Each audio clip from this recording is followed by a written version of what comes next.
tonight's meeting, and as it has been for I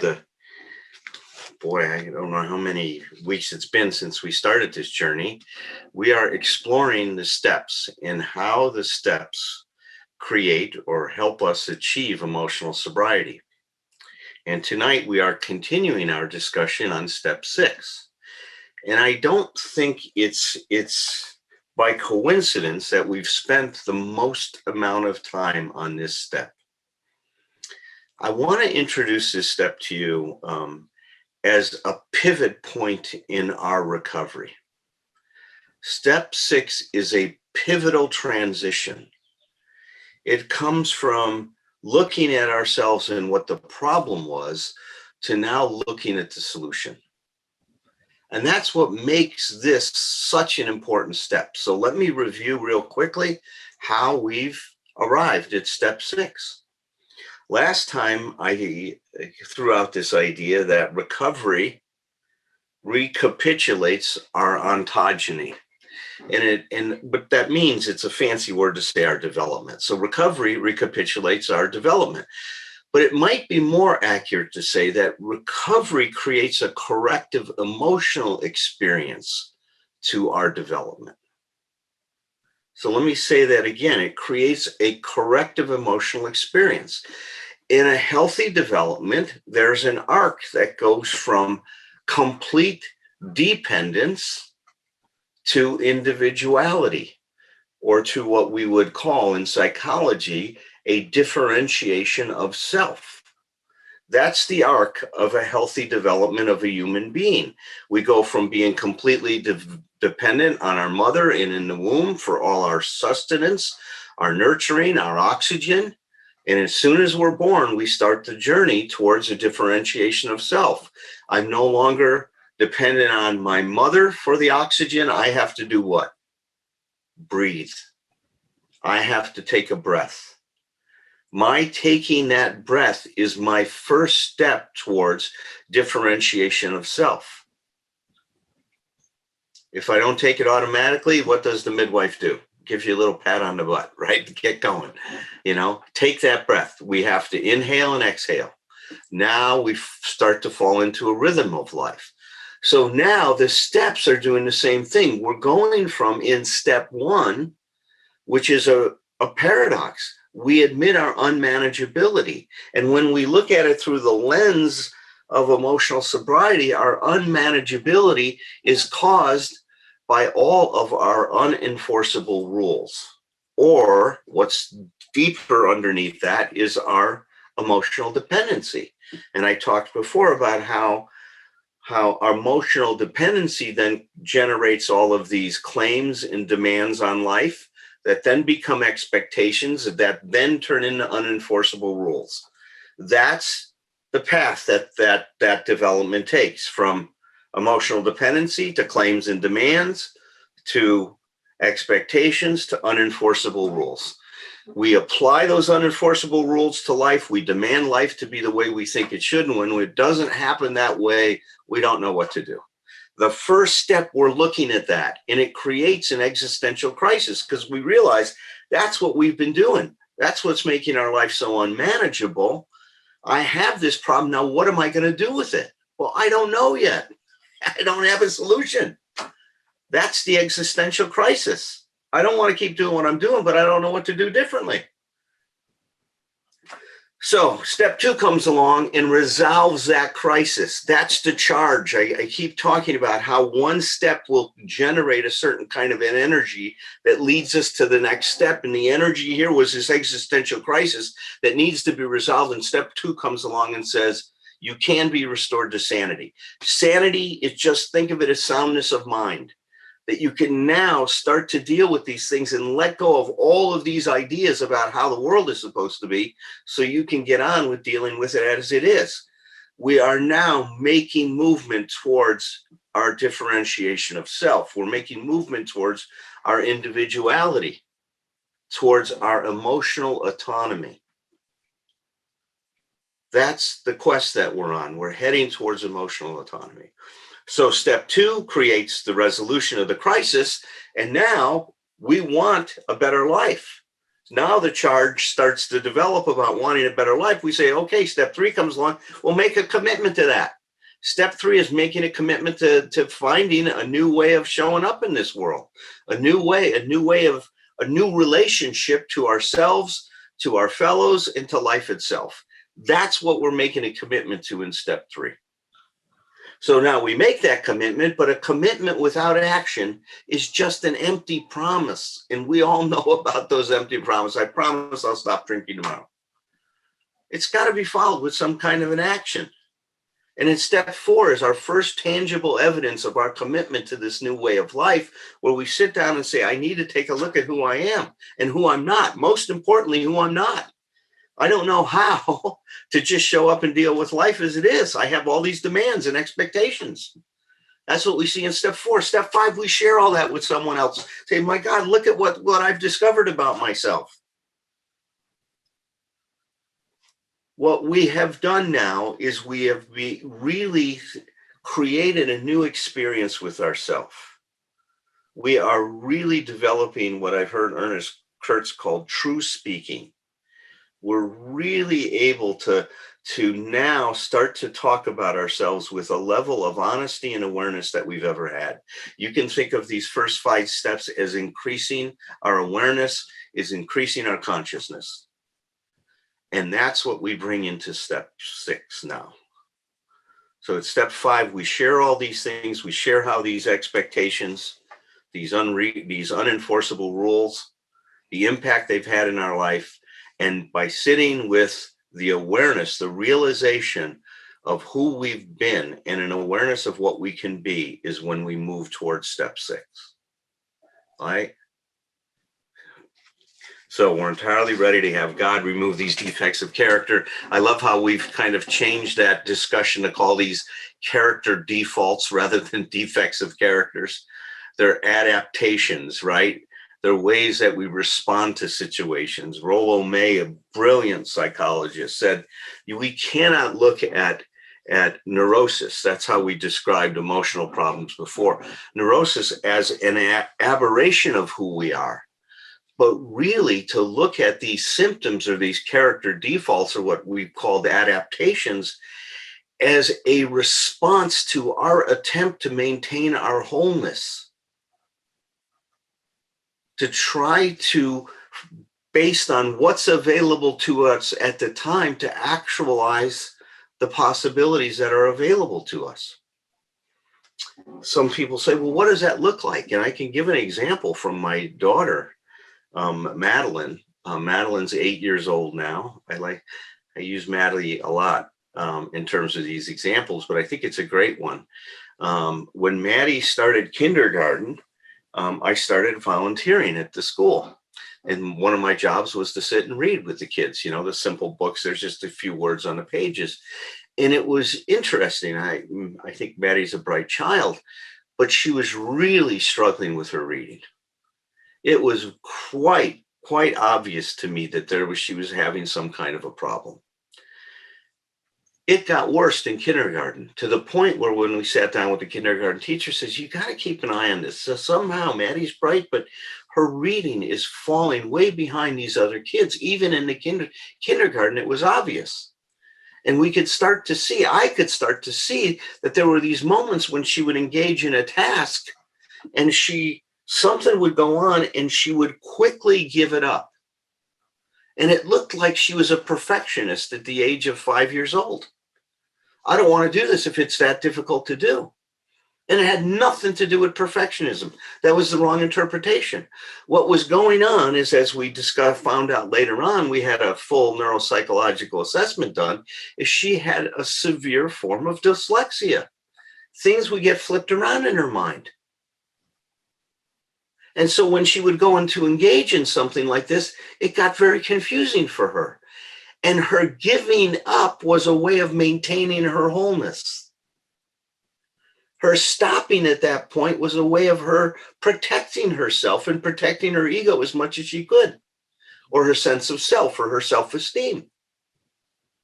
Now you can see, if she would have been criticized for that, it would have made the problem worse. You guys get that? If you criticize a kid for what they're doing to try to take care of themselves, now they're put in an incredible dilemma. Well, thank God that we were able to see this other course as quickly as we did and to turn it around. She's been now, this COVID thing created an opportunity. We hired a reading specialist who's been working with her for 8 hours a week.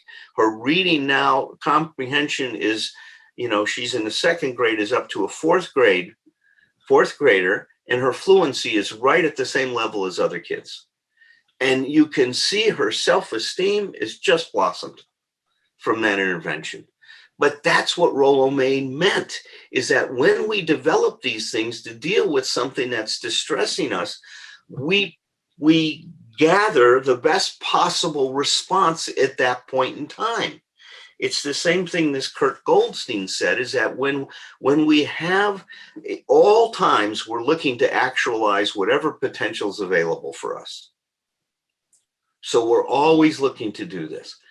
So now here we are coming to step 6, and I want you to think of step 6 as the pivot. Now we're pivoting towards the best possible attitude we can have towards life. We are aiming at the best possible attitude towards life, which means we have to let go of our old ideas, right?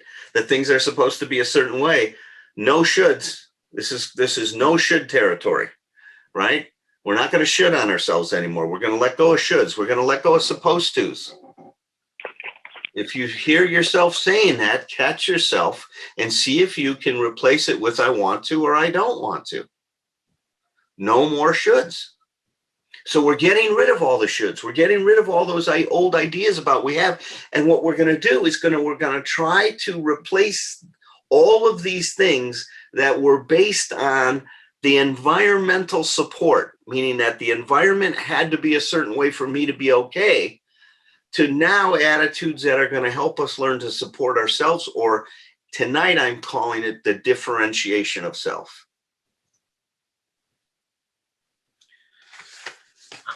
So what may you ask, might some of those ideas be? Well, Patrick, that's a very good question. I'm going to answer it for you. So here are a few of them, and we're just going to hit a few of those just because I only want to take about 20 minutes because I love for Tom to come in and share what he wants to say about this particular step tonight. So here's the first thing.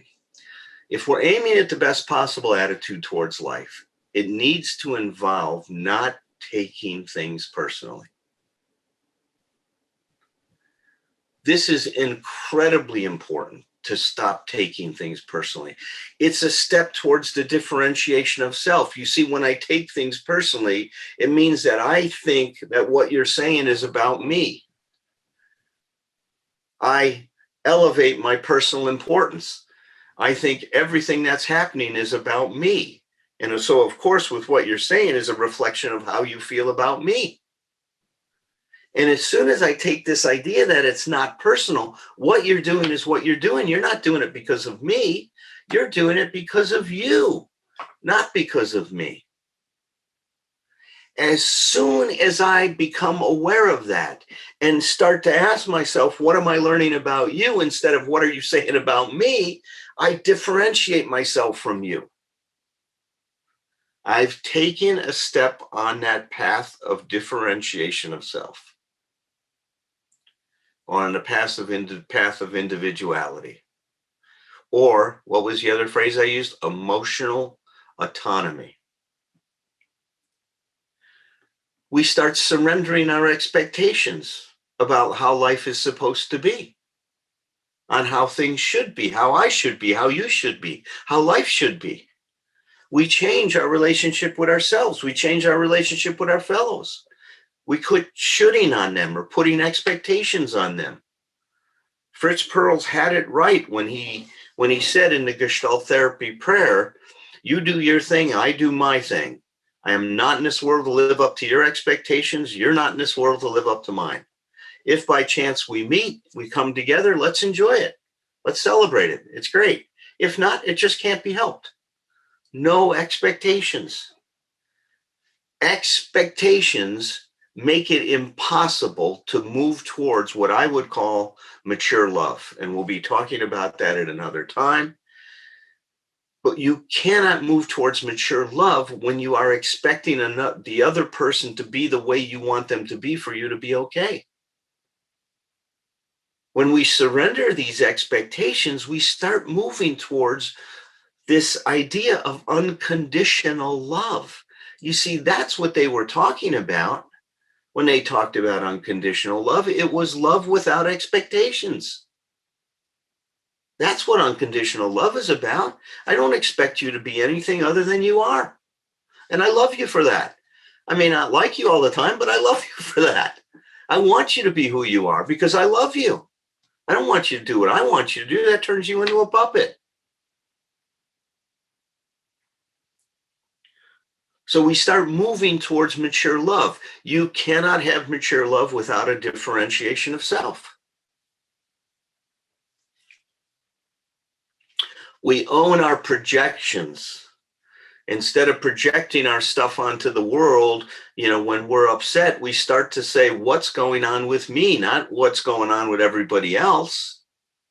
If I don't like you, instead of focusing on what's wrong with you, I ask myself, what in me am I denying and disowning that I have now projected onto you that I can't stand? I start to look at myself. See, that's the other thing that shifts here. Aiming at the best possible attitude means that there's no blame. There's no faulting myself or others. It's just looking at what is. So we own our own projections. We work hard to not let other people edit our reality. We keep authorship over our life, and we don't let other people define who we are by what they say. In fact, we drop all rules about how someone should talk to us at all. They can talk to us whatever way they want. They want to scream, yell, call names. That's their problem, not mine. Because I don't need them to be a certain way to be okay. I need to be a certain way with myself to be okay. I don't need them to be a certain way. And we absolutely insist on having nourishing attitudes that enhance our encounters with ourselves, with life, and with others.